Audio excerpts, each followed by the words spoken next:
Coach, I guess it's been a while since we talked to you just with the draft and this offseason as a whole. Were there any big surprises or anything that really stuck out to you?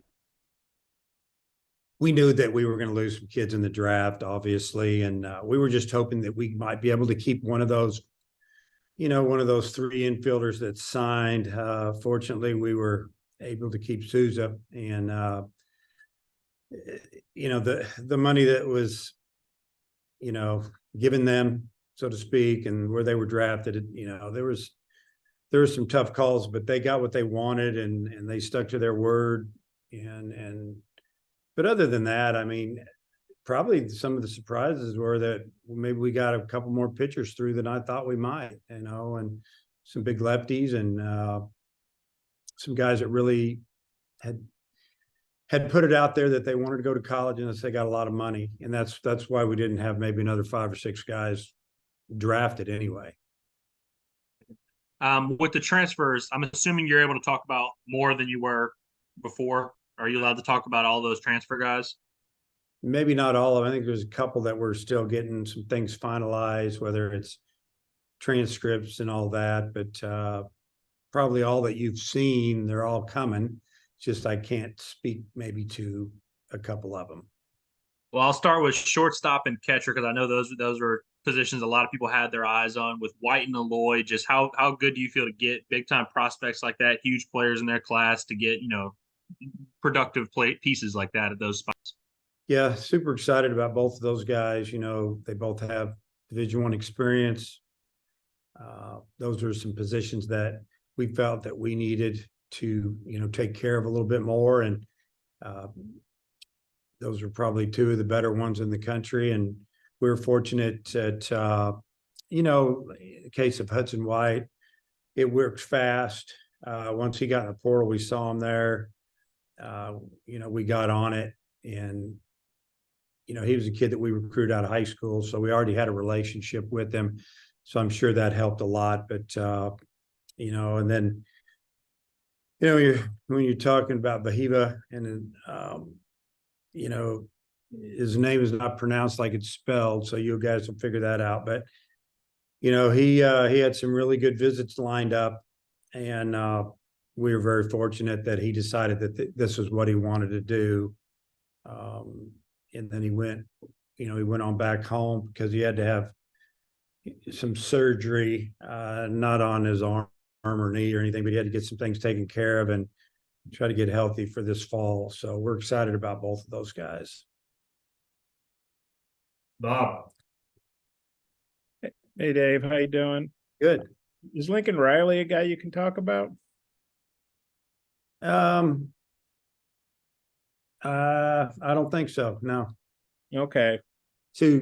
Yeah, not everything's done yet. Okay. And White, he looks like he's got great hitting stats.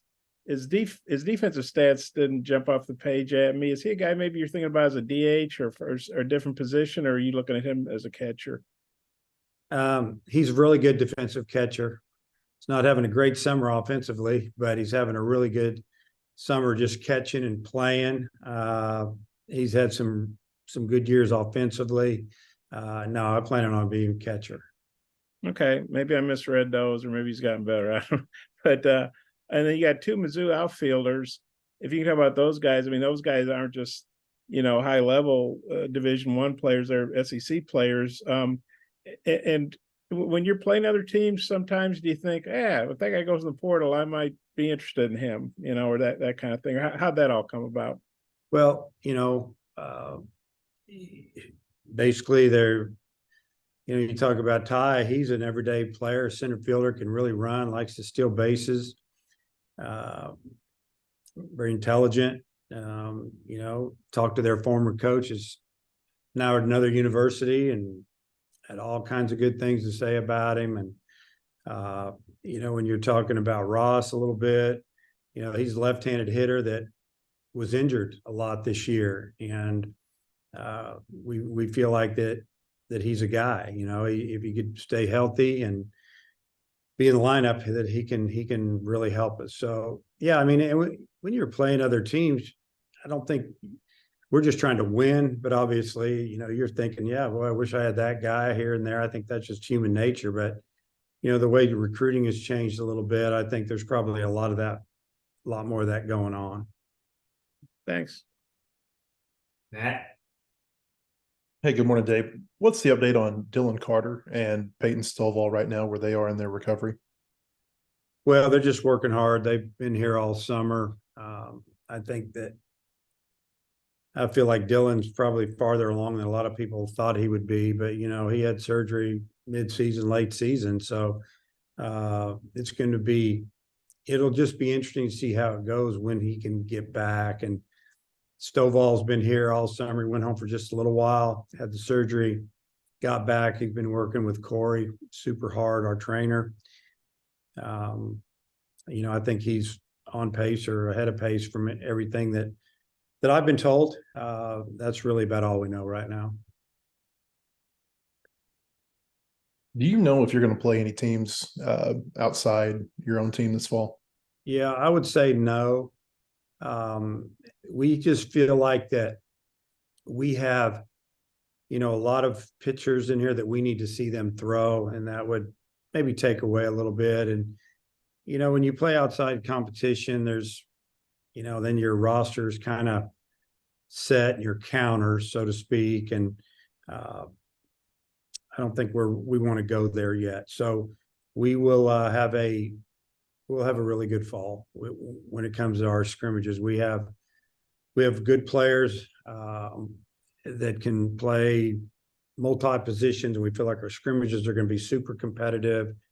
Try to get these guys some at-bats, see who can do what, who can run the bases, who can steal a base, and let some guys pitch, especially some of these younger guys. They can kind of go show us what they've got. You promoted Bobby Wernes to a full-time role. I wonder, what has that done for your staff in terms of evaluations, being able to have more coaches out on the road? Yeah, Bobby's done a tremendous job here as a player, and then as a young coach, went away, and then we got him back as our volunteer, and then we hired him full-time, and super happy for him, and just glad that we have him with us. As far as the recruiting, it just puts him out on the road. He's done a great job this summer. He's been all over the place, as all the coaches have. Just makes us a little stronger. Tom?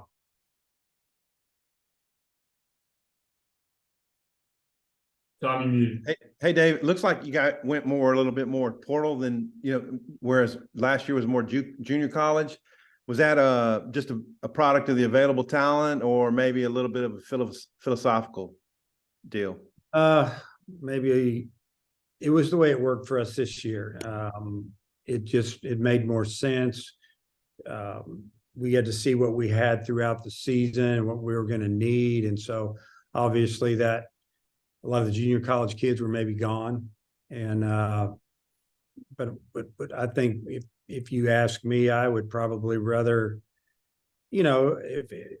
take a kid that's got Division I at bats or gotten Division I hitters out, if you're talking about right now. And I feel like that we covered our bases this summer as far as getting the kids in here that we need to help us put together a roster that can be competitive in the SEC. Yeah. Hey, speaking of the right now, your roster construction, do you feel like you kind of addressed every need and you got defense, speed, pitching, relief pitching, the whole works? You covered the gamut? We do. You never know how it's going to turn out. But we feel good about the experienced kids we have coming in. We feel good about the guys that are coming back that have been in our program, that they've continued to develop and get better. And then the freshman class that's coming in, it's still a really good class, even though, we lost some kids to professional baseball. And like I said, we knew we were. So we tried to cover all that. And by going out and getting a couple infielders and getting a few more pitchers, it really helped us. Joe? Hey, Coach, what do you make of Parker Coyle's summer in the Cape Cod League, and what do you feel like maybe his next steps are and where he fits into the mix as you start to look toward the fall? Well, he's had a tremendous summer, pretty much out of the pen. just coming in, and what he's done, he's thrown a lot of strikes, and he's always had a good breaking ball. Looks like he's really confident, and he's just taking a step forward. I mean, he could come in and challenge to be a starter, or there's a lot of roles for him. And we used him in some tough situations last year. Some because it was towards the end of the weekend. We had a lot of injuries. We had to go with some guys that we didn't know if they were ready yet, and he got us out of some jams. He started some games on Tuesdays and Wednesdays, and I think he's starting to turn the corner physically. He's starting to put on some little bit more weight, and I think that this fall will be big for him, and he'll be a big part of our team in the spring. Daniel. Coach, with all the injuries that you dealt with last year, is there anything you're doing kind of differently this fall, or anything to kind of prepare all the guys to get ready?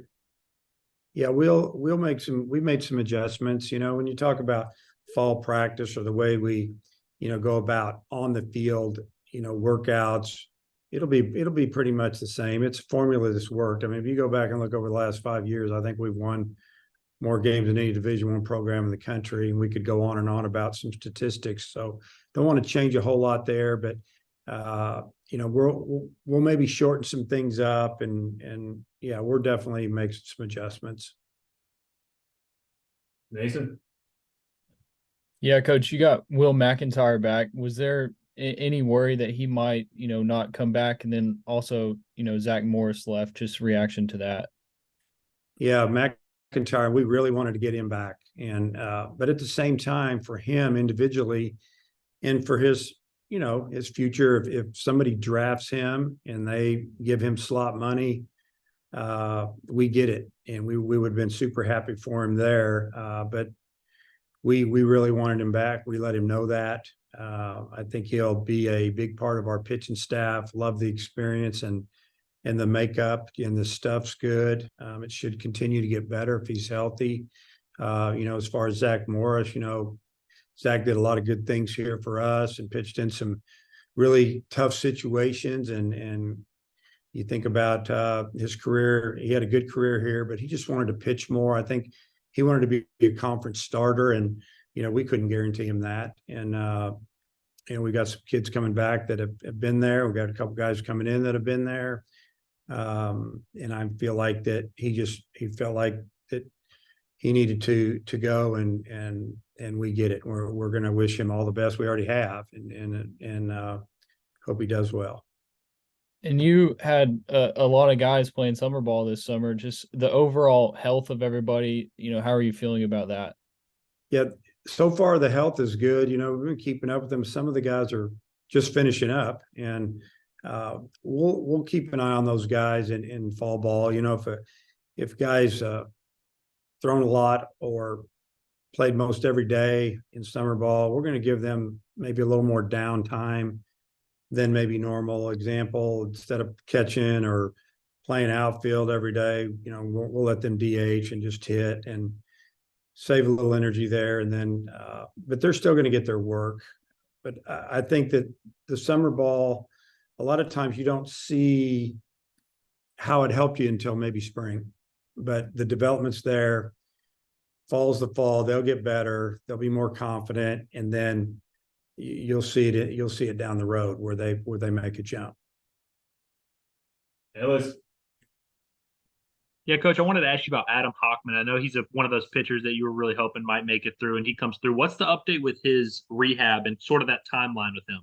Yeah, he had a little different surgery, than just straight up Tommy John. He had the internal brace, which could be half the time. It's kind of a new thing, and I'm not going to go through all the details. And that's kind of the way that that we hear it talked about it. It's an internal brace, and I feel like that he'll show us what we need to do. We're not going to rush him, push him.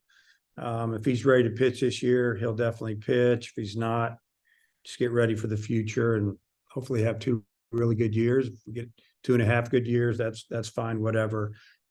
Big hard throwing left-hander, about 6'6", 6'5" maybe.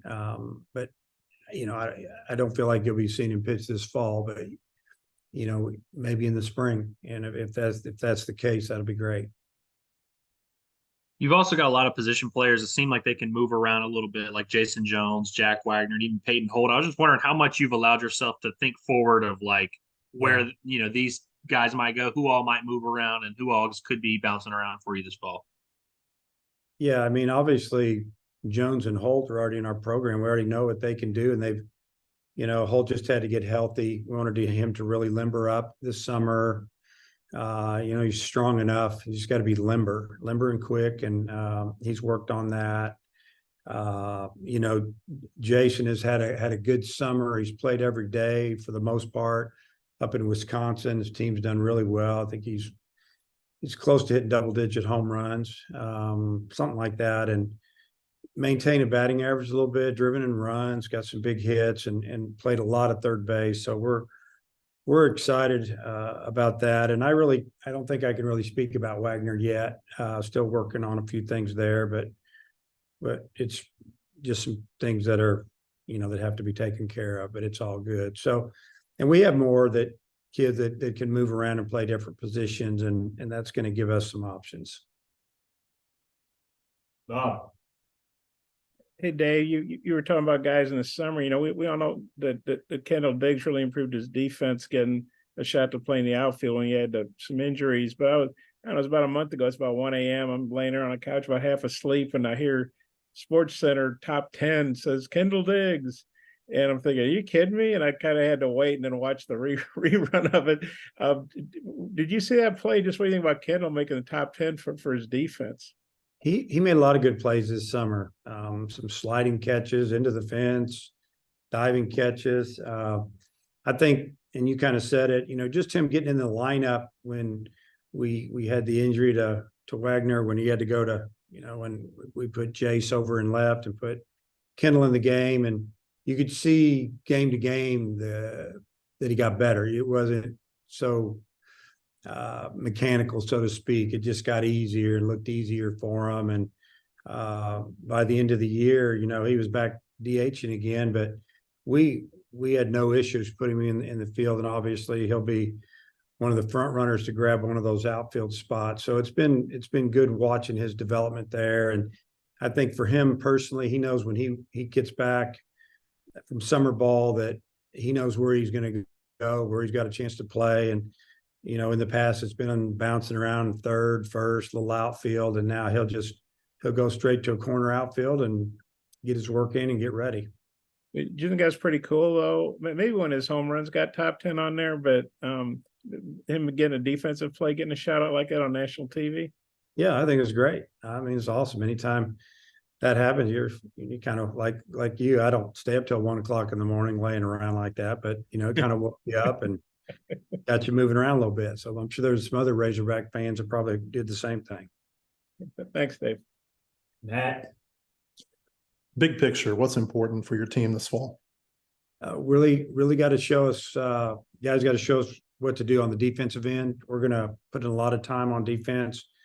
You think about the last 2 seasons, we've really played great defense, and it's helped us a lot. And we spent a lot of time last fall on defense, and we didn't have a great start to the season defensively, but we kicked it into gear. And, I think we surprised a lot of people how good we were defensively when we lost so many position players from the year before. Basically, our starting left side, starting second baseman, we moved our first baseman to second, then he ended up getting hurt this year. But and then the outfield, the same way. We played good. We played really good defense. So spend a lot of time on defense.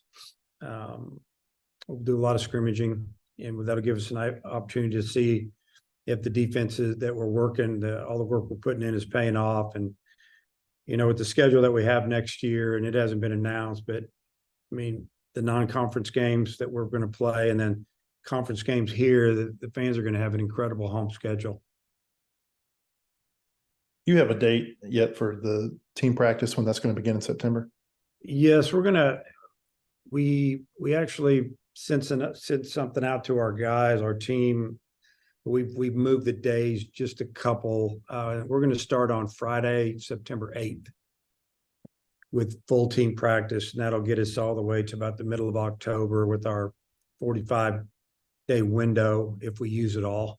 Sometimes we don't use the last couple of days, and we get those back for maybe in the spring. But we'll see how that turns out. We're like, our philosophy here is to get them here, go a couple of weeks with their kind of their position coaches in the weight room a little bit, and then get out there and get it going and get them off the field in October so we can get in that weight room, get them off the field. And, I just believe that guys need a little time away from maybe the competition of baseball and just kind of refine some things and get ready for January.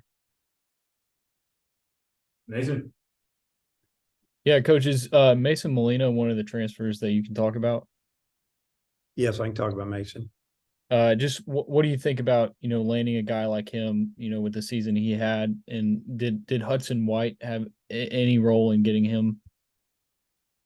Well, first off, Mason is, he had about, I think when we talked, he had about 37 Division I schools trying to get him to come to school there. We feel really fortunate that he liked it here. I know that he took 3 visits. He went to Georgia. I think he went to Texas A&M, and then we were his last visit, and we didn't know how it was going to go when he left. We felt like he had a good visit. I think he liked what we're doing here. We had some of the guys in town, so they got to hang out with him a little bit and talk about our program, and I feel like that always helps. So we're, when you can get a pitcher that has a couple years of Division I experience, especially, in a really good conference, it should help.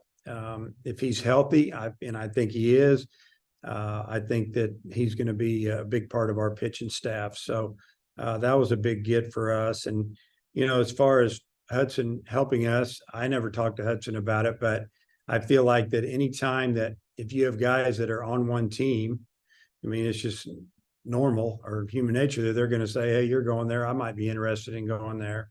So I would say it was definitely a plus on our side, but who's to say? I think that he knows about how we handle our pitching and a lot that we do here with our pitching staff and all the technology that we use. And he liked, maybe thinking about coming to pitch for Coach Hop. So that was a big get for us.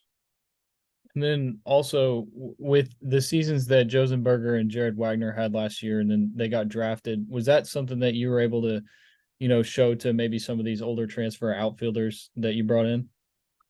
Oh yeah. And we've done that with the class before and the class before, because we've done a pretty good job of sometimes maybe not getting the biggest name, but maybe getting someone who's just under that comes in and has a really good year. And I think that, you're talking guys that some of these guys know each other because they're Midwest kids and playing our league or close to our league, around this area. And they follow, if a guy came in here from KU and did really well, and a guy came in here from Creighton, did really well, or OU or whoever, they know these guys and they're following. Kids are keeping up with all this now. Recruiting is so different than it was 5 years ago, as far as, recruiting these older kids, and they're smart. They know they're 100%. They investigate. They're making phone calls, and they're asking these guys, hey, what'd you think about the way they run their program? Hey, what'd you think about Coach Van Horn? Did you like the hidden guy?